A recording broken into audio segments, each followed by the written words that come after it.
Hello friends, आप सभी का बीएड कोर्स के नंबर 1 चैनल मिशन मोड़वे में स्वागत है। दोस्तों, आज हम लोग बात करेंगे चिंतन के साधन यानी कि टूल्स ऑफ थिंकिंग या फैक्टर ऑफ थिंकिंग, इसको हम लोग बोलते हैं। पिछले वीडियो में हम लोग चिंतन के प्रकार को देखे थे। आज हम लोग बात करेंगे कि चिंतन के कौन कौन से ऐसे साधन हैं जिसके द्वारा चिंतन जो है विकसित होता है, यानी मनुष्य में जो है चिंतन की प्रक्रिया विकसित होती है। तो इसी पे आज हम लोग बात करेंगे, ठीक है। जो दोस्त मेरे इस चैनल पे नए आए, प्लीज़ वो सभी सब्सक्राइब करें और सभी बीएड के दोस्तों तक शेयर करें, क्योंकि इसी चैनल में बीएड के सभी टॉपिकों को बहुत ही आसान और सरल भाषा में बताया जाता है। तो आइए दोस्तों, शुरू करते हैं चिंतन के साधन। यदि इसका पीडीएफ आप लोग को चाहिए तो डिस्क्रिप्शन में आपने व्हाट्सएप या कॉल नंबर जो है आपको दे दिए हैं, आप लोग वहाँ से जो है इसको व्हाट्सएप के थ्रू जो है इसका पीडीएफ मंगा सकते हैं। ठीक है दोस्तों, आइए शुरू करते हैं चिंतन के साधन यानी टूल्स और फैक्टर ऑफ थिंकिंग। मनोवैज्ञानिकों ने चिंतन प्रक्रिया का विश्लेषण करने के लिए खास साधनों से होती है। मनोवैज्ञानिकों ने यह कहा कि चिंतन की प्रक्रिया का अगर विश्लेषण करने के लिए कुछ खास टूल्स का प्रयोग करने की ज़रूरत होती है, जो इस प्रकार है।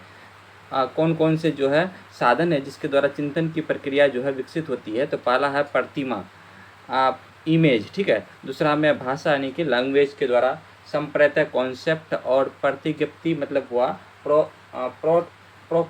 प्रोपोजिशन। इसके इन सभी चारों के द्वारा जो है चिंतन की प्रक्रिया क्या होती है, विकसित होती है। पहला हो गया प्रतिमा, दूसरा हो गया भाषा, तीसरा में संप्रत्यय और चौथा में है प्रतिज्ञप्ति। आइए एक एक करके सबके बारे में देखते हैं, ठीक है।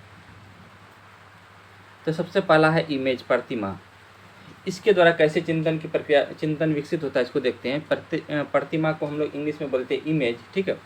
प्रतिमा को चिंतन का प्रमुख साधन है। प्रतिमा के द्वारा हमें चिंतन करने में काफ़ी मदद मिलती है। प्रतिमा के द्वारा, इमेज के द्वारा हमें किसी भी चीज़ों के बारे में चिंतन करने में हमें मदद मिलती है, क्योंकि प्रतिमा का चित्र अगर हमारे मस्तिष्क में बन जाता है तो उसकी हम कल्पना करना, सोच करना, है ना, उसके बारे में समझने की क्षमता विकसित हो जाती है।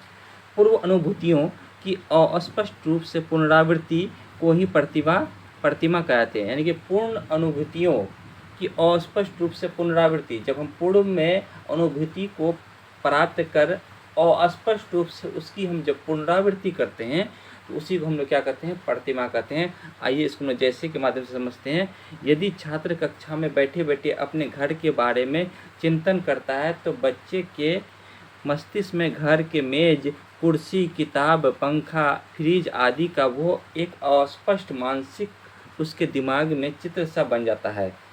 मतलब ये कहा कि अगर कोई बच्चा जो कक्षा में बैठे बैठे अपने घर के बारे में सोचता है तो घर में रखे वस्तुएं जैसे मेज हो गया, कुर्सी हो गया, किताब हो गया, पंखा हो गया, फ्रिज हो गया, उसका जो है एक अस्पष्ट चित्र जो है एक उनके मानसिक यानी मस्तिष्क में बन जाता है।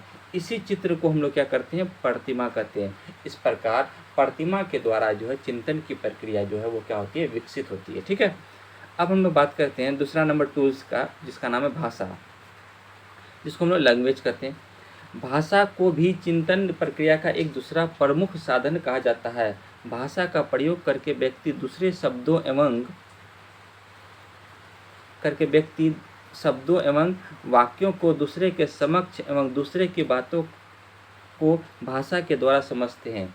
मतलब कि इसमें जो है व्यक्ति अपने बातों को, है ना, दूसरे के समक्ष और दूसरे के बातों को, है ना, समझने के लिए भाषा के द्वारा जो है अपने बातों का जो है आदान प्रदान करते हैं। कभी कभी व्यक्ति चिंतन करते समय भाषा का प्रयोग करते हैं।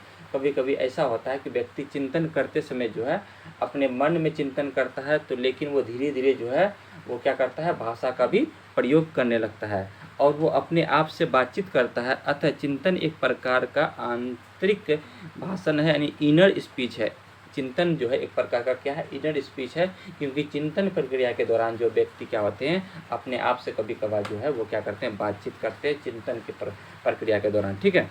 अब हम लोग तीसरा नंबर टूल्स का बात करते हैं, जिसका नाम है संप्रत्यय यानी कोई कॉन्सेप्ट। संप्रत्यय में क्या है, चिंतन में व्यक्ति भिन्न भिन्न तरह के संप्रत्ययों का प्रयोग करते हैं। चिंतन में व्यक्ति जो है भिन्न भिन्न तरह के संप्रत्यय यानी कॉन्सेप्ट का प्रयोग करते हैं। संप्रत्यय वस्तु या घटनाओं के समूह से सामान्य गुणों का एक पृथक्करण रूप है जो चिंतन करने में मदद करती है, ठीक है। जैसे यदि किसी छात्र से पूछा जाए कि इन गुणों के आधार पर उनके मन में क्या धारणा बनती है कि 4 पैर, 1 पूँछ, पालतू, भौंकना, इन गुणों के आधार पर सामान्य निष्कर्ष कुत्ता, है ना, मतलब यह कहा जाता है कि चिंतन में व्यक्ति भिन्न भिन्न तरह के संप्रेत्यों का प्रयोग करता है। ठीक है, संप्रेत्य वस्तुओं या घटनाओं के समूह से सामान्य गुणों का एक पृथक्करण रूप है जो चिंतन करने में क्या करता है, उन्हें मदद करती है। यदि किसी छात्र से पूछा जाए कि इन गुणों के आधार पर उसके मन में क्या धारणा बनती है, तो वो इन सभी गुणों के अनुसार जो उनके मन में जो है इस तरह के पशु की धारणा बनती है। ठीक है, आगे हम लोग बात करते हैं प्रतिज्ञप्ति यानी प्रोपोजिशन। ठीक है, ये जो है चिंतन के जो है ये भी एक साधन है। चिंतन करते समय व्यक्ति के प्रतिज्ञप्ति उतना होता है जिसमें एक संप्रेत्य की विशेषता दूसरे संप्रेत्य से जोड़ता है तथा साथ ही साथ एक अलग कथन भी बन जाता है। मतलब जब व्यक्ति प्रतिज्ञप्ति करता है तो एक संप्रेत्य को दूसरे संप्रेत्य से के साथ जोड़ता है और साथ ही साथ एक अलग कथन भी जो है उसमें मन में जो है बन जाता है। जैसे दिल्ली में लाल किला है, इस वाक्य में दो संप्रेत्य दिल्ली तथा लाल किला है। मतलब दिल्ली में लाल किला है, इसका मतलब यहाँ पे दो संप्रेत्य बनता है, एक दिल्ली और दूसरा बनता है लाल किला। ध्रुवीय भालू, इसमें भी ध्रुवीय भालू और साथ ही साथ एक नया संप्रेत्य उजले रुएं भी सोचते हैं। मतलब ध्रुवीय भालू का जो शरीर में जो बाल होते हैं उसका जो रंग होता है वो उजला रंग का यानी कि सफ़ेद रंग का होता है। ये एक तीसरा संप्रेत्य विकसित होता है। तो हम लोग यहाँ पे आज बात किए चिंतन के जो है टूल्स यानी कि चिंतन के साधन के बारे में बात किए, यानी फैक्टर्स के बारे में बात किए। अब हम लोग चिंतन का जो ये सीरीज चल रहा है इसमें हम लोग आज बात की चिंतन के साधन। हम लोग नेक्स्ट वीडियो में हम लोग चिंतन के विकास के उपाय के बारे में बात करेंगे, measures of development of thinking. Next video में नए टॉपिक के साथ हम लोग मिलते हैं, तब तक के लिए धन्यवाद।